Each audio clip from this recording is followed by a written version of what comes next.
Okay, let's do what I always do. Hola clase, welcome to another action-packed, award-winning screencast to replace a grammar lecture.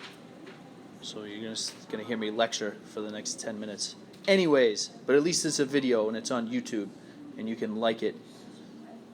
I'm sure all you will. I appreciate any subscriptions. But this is the new chapter we're doing.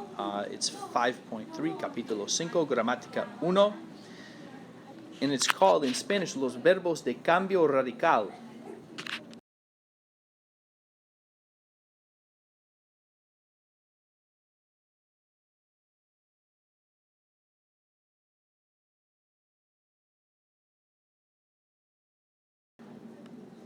Stem changing verbs. So again, we're going to talk about what the radical is, or what the stem of the verb is with these verbs. Okay? So let's move over to what the book looks like. So we're going to start off with E to IE, stem changing verbs, or los verbos de cambio radical E. So E to IE. So there's an advantage and a disadvantage to what we're studying here. It's a very simple spelling change. It's a one-letter spelling change. So that's an advantage. The disadvantage is it's a spelling change and it's one letter. So if you don't do it, or you make a mistake in spelling and you change it when you're not supposed to, that's wrong. A lot of times I'll give you guys some wiggle room where if you're one letter off and it doesn't change the meaning, probably won't even penalize it. In this particular chapter, I have to, because I need to know that you understand what these stem changing verbs are and when to do what. So that's one thing to keep in mind. So it's an advantage that it's a simple spelling change, and it's a disadvantage that you have to do the change 100% correctly or it's going to be wrong. So just a thing to note here, the book really wants you to, over on the side, I'm going to read this part. It says, remember that if you pronounce the verb form correctly, you will write it correctly. It's always important to pay attention to the pronunciation.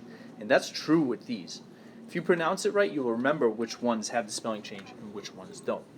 But we're going to go over a couple ways that we might be able to remember, as well as pronunciation. Pronunciation always helps. We're going to go over a couple ways. But let's read what they have here.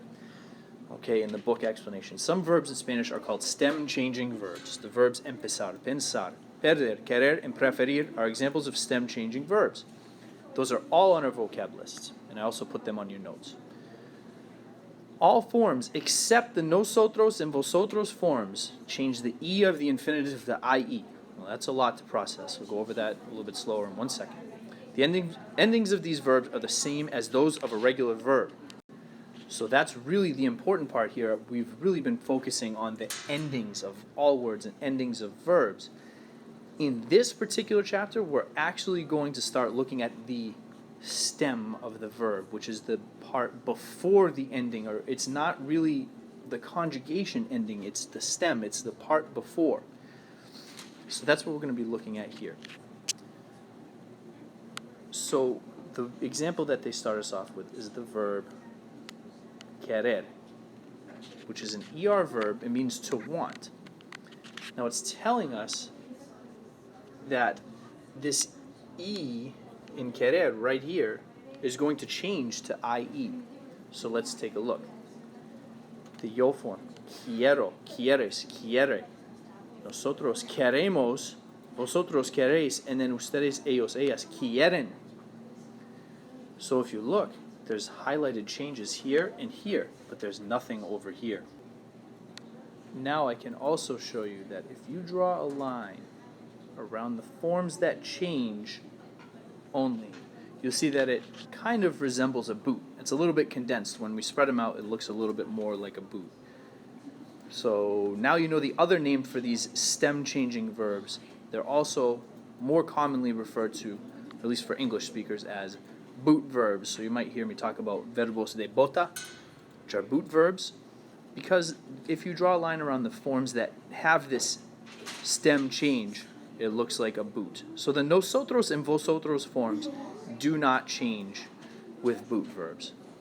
So we're looking at E to IE. And there are a couple other kinds, but we're starting with E to IE. They give us querer to start. But the other ones that they give us are empezar, perder, preferir. All three on your vocab list. And these aren't listed in the normal chart. These are just listed top to bottom. But you can still see yo, tú, usted, él, ella change. Nosotros and vosotros do not across the board. And then this third person plural form also has the change. So you're seeing why it's important. If you don't do the change for any of them, then I don't know if you understand what I'm talking about. If you do the change for all of them, I don't know if you know this rule or why they're called boot verbs. I don't know if you understand that. And it does affect the pronunciation. You're mispronouncing the words if you don't do it. And the book also wants you to remember. It says, te acuerdas, do you remember? This is actually the one we're going to. That's an O-T-U-E verb, the verb acordar, which is to remember. So it's saying, do you remember? Tener is, right? Tengo. But then it goes tienes, tiene, but then tenemos, tenes, and then tienen, right? It has an E to IE, except that yo form's irregular, and that's why we call it irregular verb, because it has the go at the end of it. But let's continue on to the second kind of boot verb that we're going to study in this chapter, which is O to UE. And this one's a little bit easier to see because when you do the change, it's two completely different letters as opposed to adding a letter like the E to IE.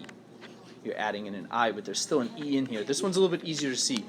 The first verb that they give us is a verb that when you ask to go to the bathroom, you're already using this verb, puedo ir al baño. It's the verb poder, which means to be able or can, right? Can I go to the bathroom? So, poder, volver, devolver, dormir. I gave you another list of O-to-U-E verbs in your notes as well. But let's take a look at poder, to be able. Puedo, puedes, puede. Podemos, podeis, and then pueden. So again, we draw the boot shape around the ones that do the change, and we leave the rest of them alone. I crossed out podeis there, but you get the picture. O to UE. So the ones over here, let me erase that a little bit so you can see. But the ones, the nosotros and vosotros form over here, still are not doing the change. And those still have the O, poder, podemos, podéis. But the other ones have that change. Okay, yo, tú, usted, él, ella. And then ustedes, ellos, ellas. So anytime you use those 4 out of the 6, right, in the boot shape, you have the spelling change. These two, you do not. So whenever you say we, you have to not do the change. Otherwise, you're going to get it wrong. And the same deal here. They just have it going top down. Volver is to return. Vuelvo, vuelves, vuelve. And then across the board here, you don't have a change. Vuelven. Dormir is to sleep. Duermo, duermes, duerme. Dormimos, dormis, duermen. So O-to-U-E changes. There's one small exception, one small variation to this is the verb jugar, which is a U to UE verb because there's no O, but it follows the same pattern. Juego, juegas, juega, jugamos, jugáis, and then juega. Jugar is a one-of-a-kind verb. There are no other U to UE verbs. It's just an exception. But we've already used that. Jugar means to play, so we've used that in some of our sentences. A bunch of you are writing the yo form, and I've highlighted it on your corrections. You've been writing it as jugo because you're doing the correct conjugation at the end here. We're putting the O. But jugo means juice, if you remember from a previous chapter, from the food chapter. Jugo means juice. It doesn't mean I play. Juego means I play. So that's how important this is. You could actually be saying juice instead of I play if you don't do the spelling change and you don't pronounce it correctly. The big number one question and the number one concern when we're doing stem changing verbs is students always ask, how do you know when they're a stem changing verb? And there's no short or easy answer. There's no shortcut to finding out which verbs are stem changing verbs. What you have to do is just study them in batches. For example, I gave you a list of E to IE and a separate list of O to UE verbs on your notes, and you just have to kind of, with practice, recognize that those are stem changing verbs and you know what to do with them. There's no shortcut For example, you look at the verb comer. Comer has an O. Why don't they go O to UE? It's just not a stem changing verb. But the verb volver is a stem changing verb. You can't just say volvo, it's vuelvo, right? And you don't say dormo, you say duermo for dormir. But comer doesn't change.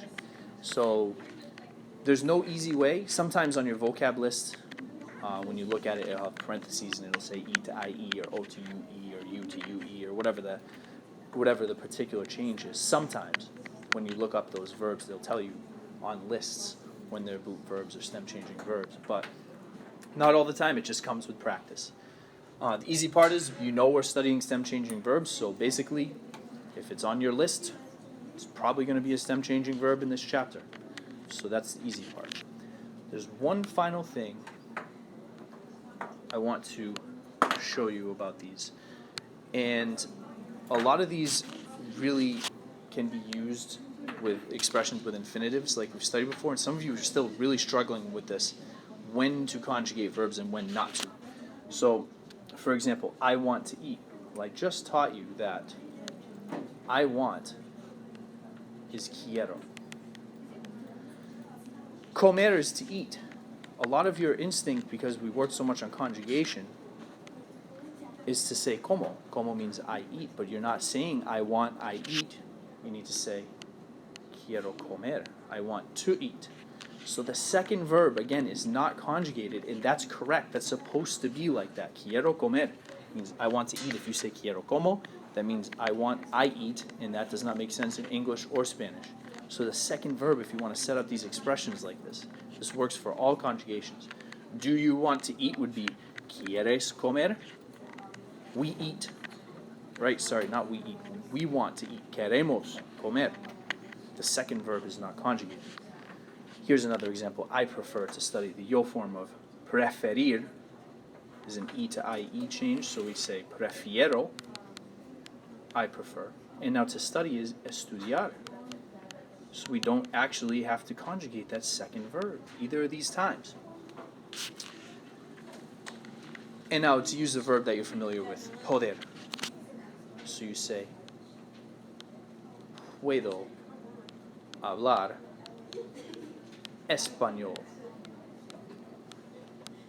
Means I can speak Spanish, or I am able to speak Spanish. Literally translated, it makes a little bit more sense. Puedo hablar español.